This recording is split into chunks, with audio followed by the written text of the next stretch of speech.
Good morning. One more mantra of the little series that we have started, Maitreyi Upanishad.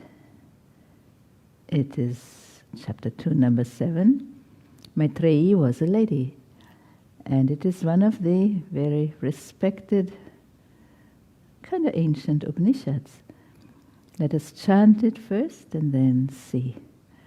About Chittam, it's all about the mind. Om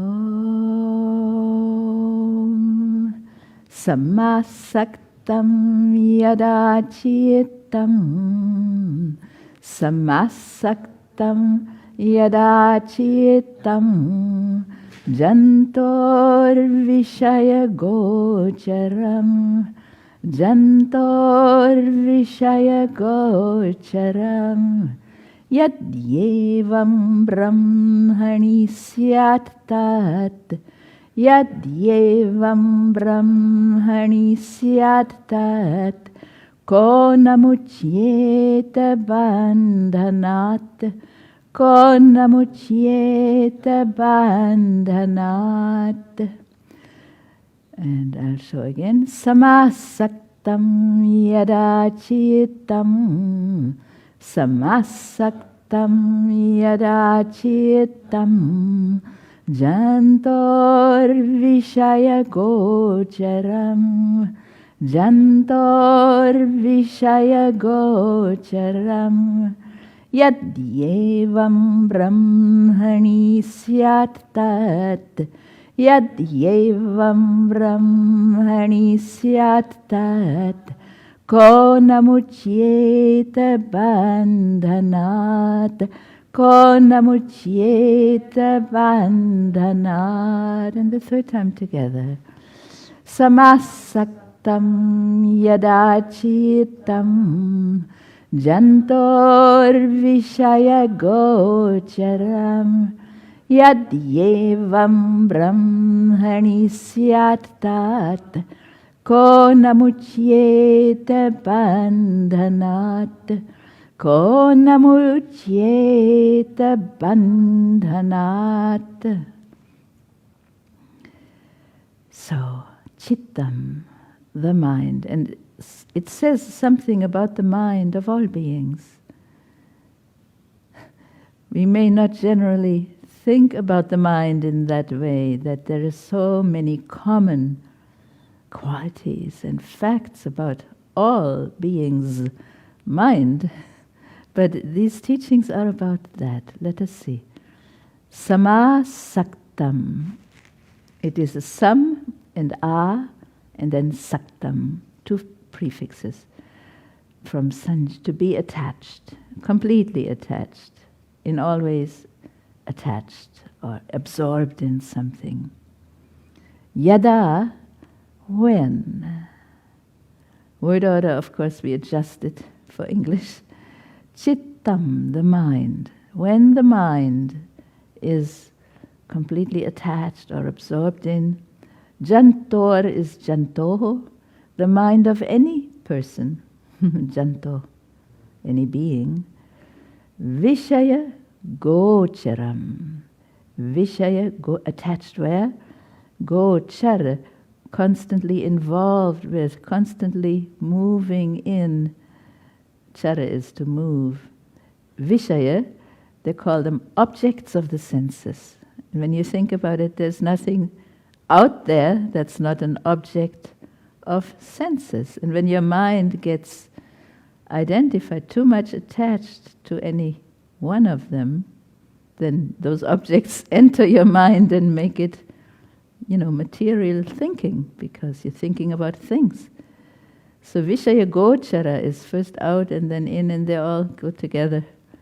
When the mind is completely occupied and preoccupied with things and people. Because what is not a sense object?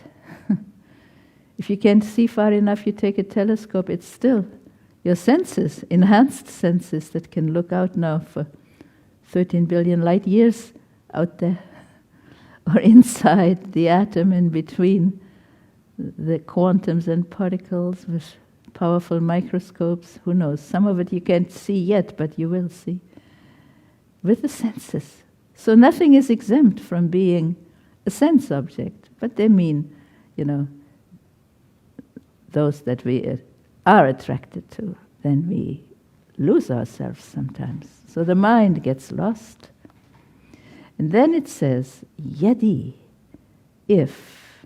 Like we all know how that feels when the mind is attached to things and thinks about them non-stop.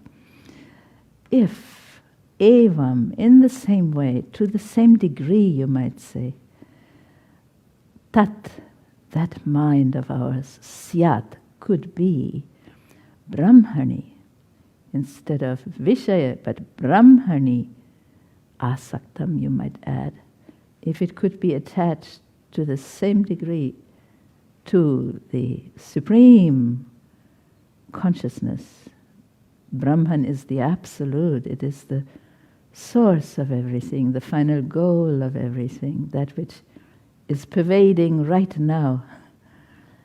The absolute I am, you may call it, absolute existence, supreme, transcendental, the source of the universe, that which maintains the universe, into which the universe goes back, in which the universe takes rest, from which the universe comes out again, everything new and everything same at the same time. We should say universes because our conception is still limited, most likely. We don't know how many universes. That Brahman is incomprehensible, of course. You can't put it into a mental box. But it is our very center because it is all pervading. And all the teachings are about how to get the benefit of that. That is our truth. So if the mind of any being could be directed and absorbed in, directed to and absorbed in Brahman to the same degree that it's going out there, take all that energy, bring it in. What might happen? Can you even imagine? Ko na kah, who not muchyeta, who would not be liberated, bandhanat, from all bondage. The bondage is because we allow our attention to go everywhere except to our heart, to the very core of our being, the unchangeable part in us. Therefore, we are not the mind, we are forever beyond the mind, and all the teachings are trying to make us understand that and then practice that. And Yoga Sutra starts with that. It says yoga is when the mind, for a change, is not involved in thinking. Then it has a chance to be the witness truly. Then the self has a chance to be the witness, not the thoughts. It's all the same idea from different angles. Here it talks like this. If anybody's mind that's normally, constantly out there, even when it thinks about people and objects out there, if to that degree that it's out there, it could be pulled in and just enter into the heart and feel the pure existence, Brahman, then who would not be liberated from bondage? Because the bondage is that we get attached and we can't detach. Sometimes it's a negative attachment, like hatred, and we can't detach from that either. These are called the kleshas in yoga, and they're familiar. I like to read our Guru's it's pretty literal. As much as the mind is absorbed and engaged in the subject matter of the senses and the body, if to the same degree it could be absorbed and engaged in the awareness of Paramatman, the great I am, Brahman, then who would not be liberated? What do you call that? A rhetorical question. The answer should be obvious when such a question comes. Our only bondage is identifying with what we are not, including the body, because the body is a sense object. Material thinking is all about sense objects. There's no limit to those. So therefore, if all the energy that the mind uses to go out and wrongly identify with whatever, we are not. The self through the mind does that. But the real self is one with Brahman. And unless the mind can be controlled and pulled in, you don't have a chance to feel it. And this is for all beings. This is not for select few. Any beings, any human beings, of course, especially who have that freedom.